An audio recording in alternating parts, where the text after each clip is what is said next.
O índice de massa corpórea é uma continha simples de fazer. É o peso o peso em quilos sobre a altura em metros ao quadrado, né? Isso dá um índice que de 20 a 25 é normal. De 25 a 30 é o sobrepeso. De 30 a 35, obesidade grau 1. De 35 a 40, obesidade grau 2. Acima de 40, obesidade mórbida ou obesidade grau 3. Também tentar detectar se existe algum comprometimento do seu crescimento. Existe o crescimento das mamas, dos pelos pubianos. Tudo isso tem que ser visto em conjunto.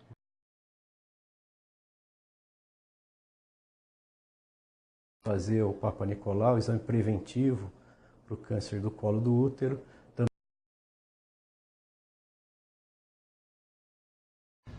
Alterações da menstruação, se ela está menstruando muito, se ela está menstruando pouco, se essa menstruação está irregular.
Em algum momento, todos nós nos perguntamos, né? Quem sou eu?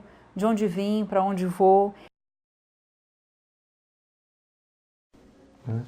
A comportamental cognitiva, né? Que ela é uma linha mais, ela vem de uma origem mais americana. A psicanálise tem uma origem europeia, não que seja só lá, né? Mas a origem dela foi lá. A minha linha, que é a existencial fenomenológica, ela tem uma ligação muito forte também com a Europa lá e com os filósofos europeus, o Nietzsche, o Heidegger, o Kierkegaard. É quando a mulher ovula mais do que um óvulo, no seu período de ovulação. Como o homem ejacula milhões de espermatozoides, mas se ela tiver ovulado mais do que um óvulo, esses dois óvulos ou mais podem ser fecundados e aí nós existe a fecundação, um óvulo, um espermatozoide, formando uma célula, que é o ovo, né, uma célula única,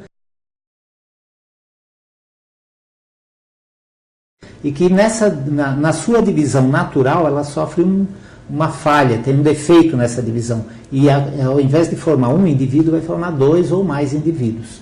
Esses são os gêmeos idênticos.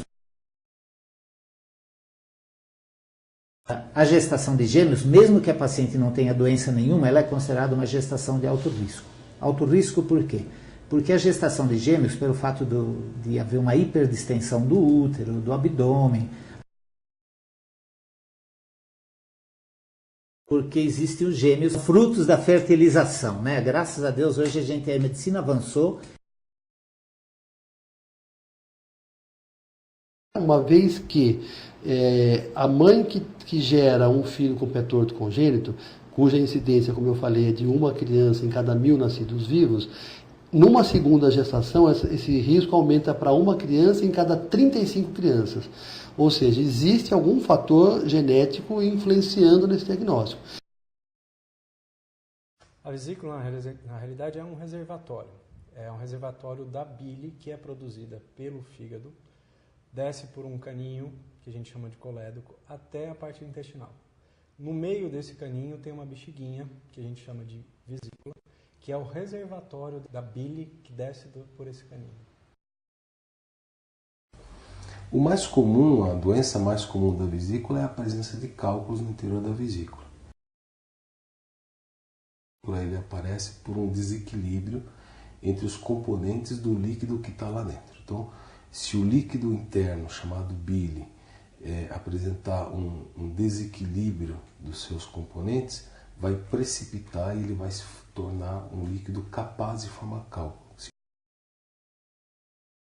A vesícula é uma bexiguinha, tem uma entrada e uma saída. A pedra obstrui essa entrada, essa saída, e a vesícula continua apertando para poder sair. Febre até uma pancreatite, que é a situação mais grave e mais temida, né? São 4 orifícios no abdômen, que se opera olhando numa câmera e se tira a vesícula em torno de meia hora, 40 minutos. E agora ela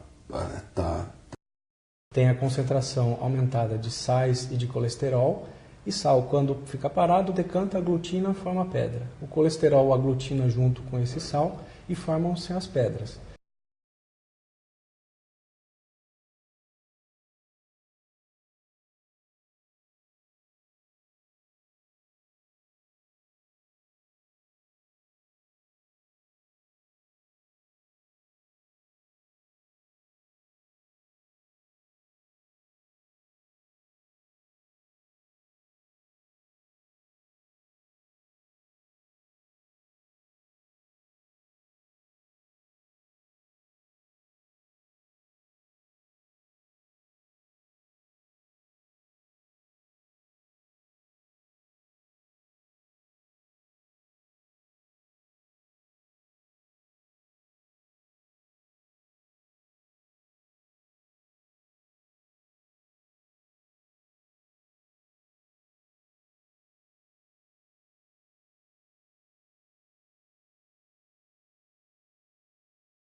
Nós trabalhamos na epiderme profunda, o tatuador trabalha na derme, então ele precisa de uma máquina mais potente para chegar nesse nível da pele.